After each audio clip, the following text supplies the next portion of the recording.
संतां के कारज, आप खलोया संतां के कारज। हर कम करावण आया राम। अवगुण सब मिटाए कै उपकार करे। गौड़ी माज महला पंजवां। भगते भगतन हूँ बन आई। जब आपकी आयु 10 साल के लगभग हुई तो एक दिन बाबा जी के पिताजी ने कहा, मस्तानिया तू घर के पशु चरा लाया कर। अगले दिन सुबह गांव के लड़के बुला के उनके साथ भैंसे चराने के लिए भेज दिया और रोटी साथ बांध दी। घर के पशु आपके आगे लगा दिए। आप पशुओं के पीछे चल पड़े। बाहर जाके पशु चरने लग गए, साथी खेलने लग गए और बाबा जी को लड़कों ने कहा कि आप पशुओं का ख्याल रखना। जब साथी खेलने में मस्त हो गए तो नज़दीक ही एक गन्ने का खेत था, आप उसमें जाकर बैठ गए। आप जी ने बताया, हमने सोचा कि आज बात ही ख़त्म कर दें, बाद में कोई किसी काम को कहे ही ना। खेल में लगे हुए साथियों ने कोई ध्यान ना दिया। धीरे धीरे पशु सारे इधर उधर बिछड़ गए। जिस वक्त कोई भी पशु वहाँ नहीं दिखाई दिया तो साथी लड़कों ने ढूंढा तो आप कहीं भी नज़र ना आए। पहले तो पशु तलाश किए, पशु तलाशने के बाद आपको तलाशने लगे। जब नहीं मिले तो घर आके बता दिया कि मस्ताना नहीं मिला, पता नहीं कहाँ चला गया है। फिर घर वाले फिक्रमंद होकर लगे तलाश करने। हैरान भी बहुत हुए कि कहाँ चला गया। डर भी बहुत लगे। उस समय आबादी कम थी, जंगल बहुत थे। बघियाड़ आदि मारखोरे जानवर बहुत गिनती में थे, जो कि पशुओं और बच्चों का नुकसान किया करते थे। जो साथी पशु चराने वाले थे उनसे पूछा कि आप किस तरफ खेलने लगे थे, उस वक्त मस्ताना कहाँ खड़ा था। उन्होंने बताया कि हम यहीं खेल रहे थे। आसपास तलाश की। जब तलाश करने पर नहीं मिले तो तलाशने वालों में से एक ने कहा कि यह गन्ने का खेत भी देख लो। जब उसमें देखा तो बीच में से आप मिले। मस्त हालत में बैठे थे। दोपहर का समय था। खाना साथ में बंधा हुआ था पर खाया नहीं। बाजू से पकड़कर उठा के बाहर ले आए। बापू ने हंस के कहा, कर दिया काम, आगे से तुम्हारा पता लग गया कि तुम तो पशु चराने के काबिल भी नहीं हो। ऐसा कह के पिताजी घर ले आए और माता जी को कहने लगे, ले संभाल ले अपने लाडले को। उसके बाद आपको काम करने के लिए किसी ने नहीं कहा। उसी हालत में रहते थे।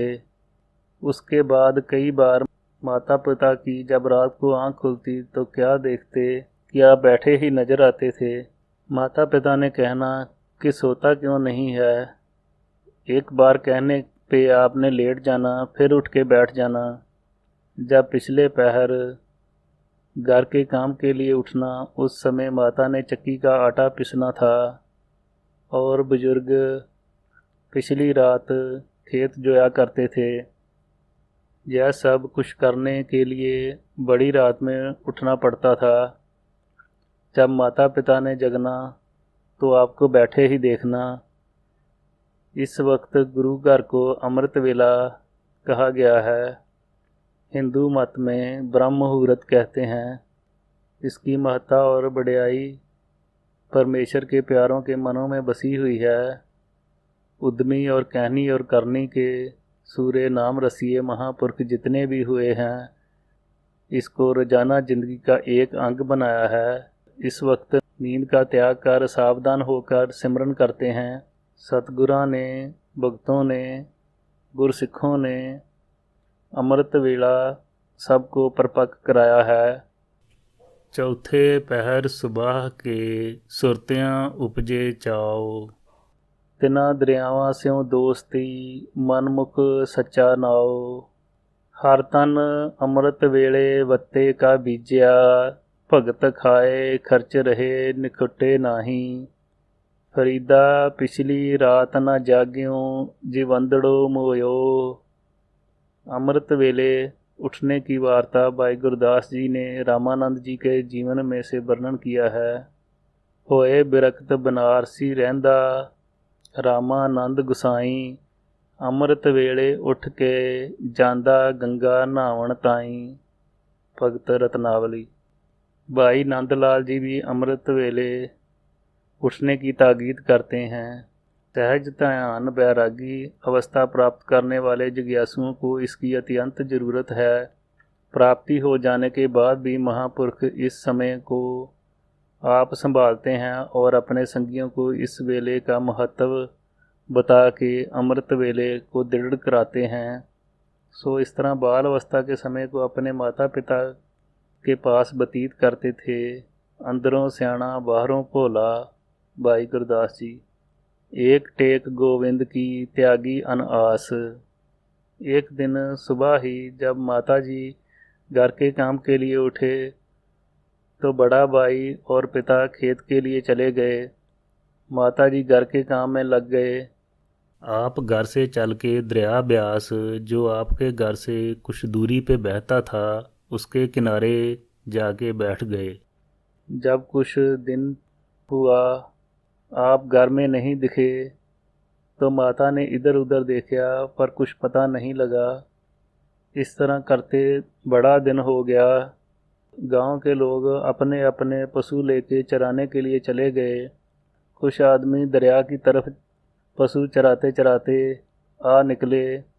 उन्होंने देखकर पहचान लिया और आवाज़ भी दी, पर आपने कोई उत्तर नहीं दिया। खैर जब खेत से काम करके पिताजी और बड़े भाई घर में आए तो पता चला कि मस्ताना घर नहीं है। फिर सोचने लगे कि अब कहाँ ढूंढें। घर से बाहर आके आस पड़ोस से कईयों से मालूम किया, पर सब बहुत फिक्रमंद हुए कि कहाँ चला गया। धीरे धीरे दोपहर ढलने के नज़दीक हो गई। माता फिक्र करने लगी, किधर चला गया, आज रोटी नहीं खाई। खैर अब पिताजी तलाश करने के लिए चल पड़े। बड़े भाई भी साथ चल पड़े। आगे पशु चराने वाला मिल गया। उसने पूछने पर बताया कि मैंने दरिया के किनारे पे बैठे देखा था। हमने आवाज़ें बहुत दी पर वो बोला नहीं। पिताजी और भाई दरिया की तरफ चल पड़े। पिताजी बोले कि आप जल्दी जल्दी जाके उसको उठा के ले आओ, मैं भी चल के तुम्हारे पीछे पीछे आ रहा हूँ। उसको कुछ कहना नहीं। उस पता बताने वाले लड़के को साथ ले लिया। एक भाई उसके पशुओं के पास रुक गया। तो ऐसे बातें करते करते वहाँ कोई आगे कोई पीछे सब पहुँच गए। बड़े भाई और उस लड़के ने पहले तो आवाज़ दी पर आप नहीं बोले। फिर पास जाकर बाजू से पकड़कर उठा लिया और कहा, इतनी दूर क्या लेने आए हो, चलो घर चलें। आप चुपचाप उनके साथ चल पड़े। रास्ते में पिताजी भी आते हुए मिल गए।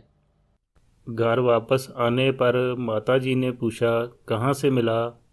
पिता और भाई बोले, दरिया के किनारे बैठा था। माता ने हैरान होकर कहा, वहाँ कैसे चला गया?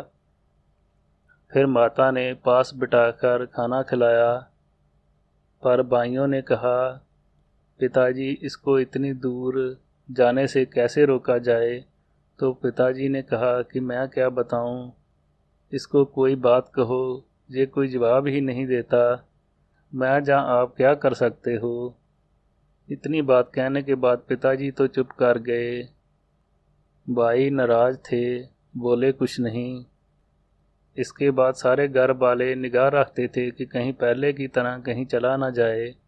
इन्हीं दिनों घर में बैठे हुए बाबा जी की बात हुई कि और सब तो अपना अपना काम करते हैं, पर मस्ताने का हमारे बाद क्या होगा। पिताजी ने कहा कि कोई समझ नहीं आ रही। उन मंडली वाले संतों ने तो कहा था कि इसका कोई फिक्र नहीं करना, और उन्होंने बड़ाई भी बहुत की थी। माता ने कहा, इसके छोटे होते हुए एक संत ने भी मेरे पास इसको बहुत सलाहा था और कहा था कि वक्त आने पर पता चलेगा, यह एक उच्च कोटि के संत बनेंगे, पर अब तो अपनी भी सुर्त नहीं है। पिता ने कहा, देखो क्या बनता है। माता पिता तो ऐसे बात करके चुप हो गए। बाबा जी आप यह वचन करके हंसते कहा करते थे कि यह बात सुन के हम मन में भगवान के आगे अरदास की कि परमेश्वर अभी हमें ऐसे ही रहने दे, घर वालों से छिपे ही रहें। ऐसे ही कुछ समय बीत गया। जो जो चितवे साध जन सो लेता मान। वाहिगुरु जी का खालसा, वाहिगुरु जी की फतेह।